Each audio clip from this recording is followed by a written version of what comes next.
Assalamualaikum warahmatullahi wabarakatuh. Selamat bertemu kembali. Saya Rosli Abdul Ghani. Di sini seterusnya kita akan kongsikan pula antara keadaan asas bagi penghasilan kesan khas teks tipografi dinamik di dalam aplikasi Adobe Photoshop CC, yang mana kali ini kita akan melihat kepada penghasilan kesan teks tipografi hanya menggunakan panel karakter teks yang di sini, dengan kita memanipulasikan nilai property teks seperti tracking, leading, kerning, baseline, shift, fungsi vertical dan juga horizontal scale, serta fungsi format teks yang lain yang dapat kita temui dari panel karakter teks yang ada di sini. Dari contoh dokumen file yang dapat kita lihat di sini sekarang, ini dia. Menerusikan dengan layer palette layer ataupun panel layer yang di sini, kita dapat melihat setiap kandungan teks yang ada di sini telah kita masukkan ataupun telah kita sertakan ke dalam satu kandungan layer individu, kecuali untuk teks yang ada di sini. Yang ini di mana telah kita himpunkan beberapa jenis teks di dalamnya, dan layer teks yang lain telah kita masukkan paparan teks secara individu di dalam kandungan layer masing-masing. Untuk layer yang ada di sini, kita telah formatkan untuk membentuk satu kotak teks ataupun text box dengan menggunakan fungsi karakter teks yang akan kita lihat di sini nanti. Untuk layer himpunan teks yang ada di sini sekarang, ini dia. Kita telah masukkan beberapa jenis teks dan kita himpunkan di dalam satu kandungan teks layer yang tunggal, dan kita formatkan setiap kandungan teks layer ataupun teks yang ada di sini dari fungsi panel karakter yang di sini, di mana kita telah setkan nilai-nilai properti seperti leading, kerning, tracking, baseline, shift, vertical dan juga horizontal scale, serta fungsi format font yang lain dan juga jenis font, serta fungsi size dan nilai-nilai properti yang lain hanya dari panel karakter teks yang ada di sini. Baiklah, di sini sekarang kita cuba buatkan satu dokumen file yang baru, dan di sini kita cuba gunakan size asal ataupun file A4.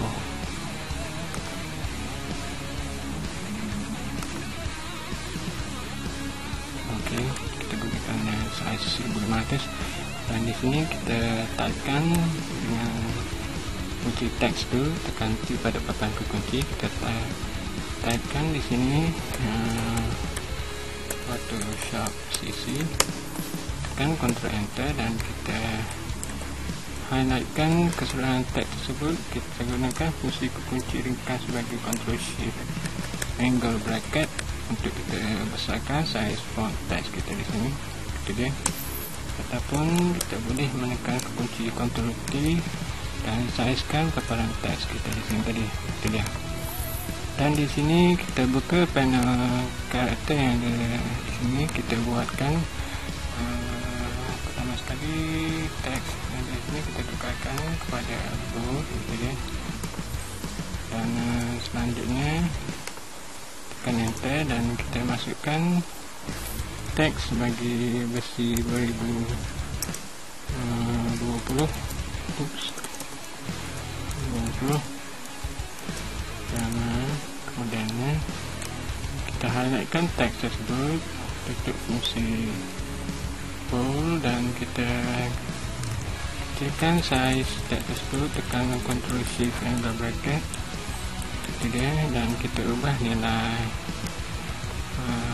horizontal scale kepada 70, dan kita naikkan sedikit fungsi leading ke atas, dan dengan menggunakan kunci tab turun ke bawah, kita alihkan teks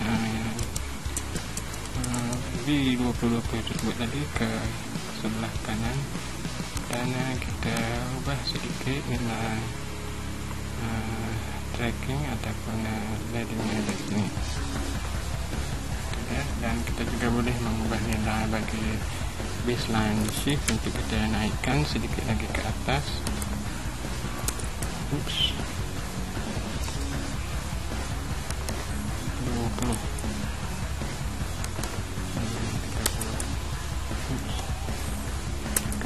Okey, tekan Ctrl Enter, itu dia. Untuk bahagian yang ada di sini, kita boleh masukkan simbol karakter bagi dash. Itu dia seperti berikut.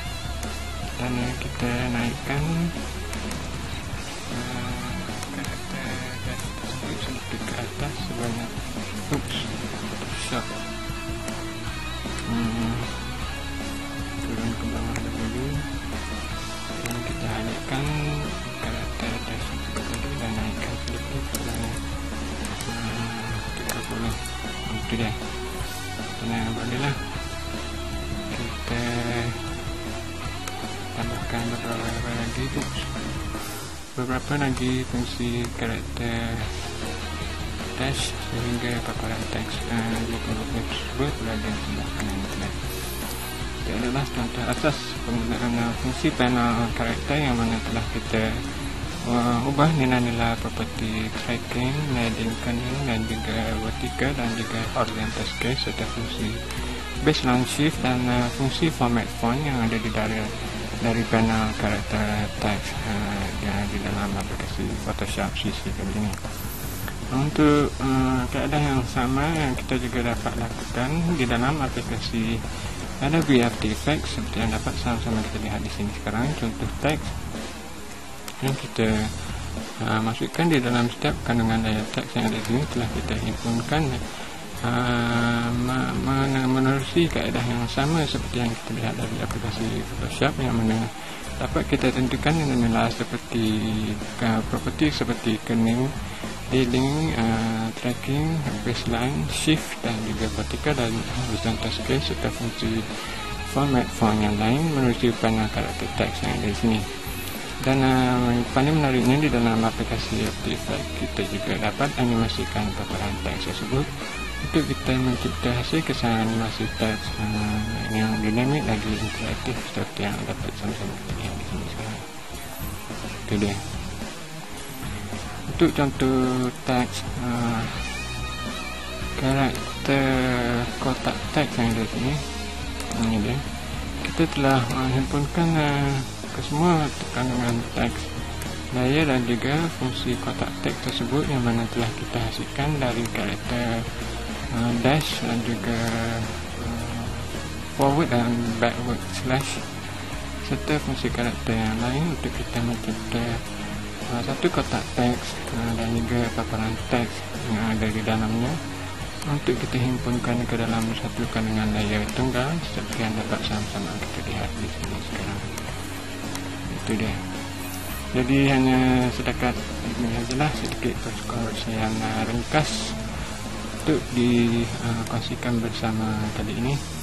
Diharapkan dengan sedikit perkongsian yang seberingkas ini akan memberikan manfaat kepada kita semua untuk kita mencipta sendiri hasil kesan animasi teks dan juga typography teks dalam aplikasi After Effects ataupun Photoshop. Hanya menggunakan fungsi panel karakter teks yang ada di dalam After Effects CC dan juga di dalam Photoshop CC yang kita lihat di sini. Jadi hanya itulah untuk kali ini. Saya Rasli Abdul Ghani. Terima kasih. Assalamualaikum.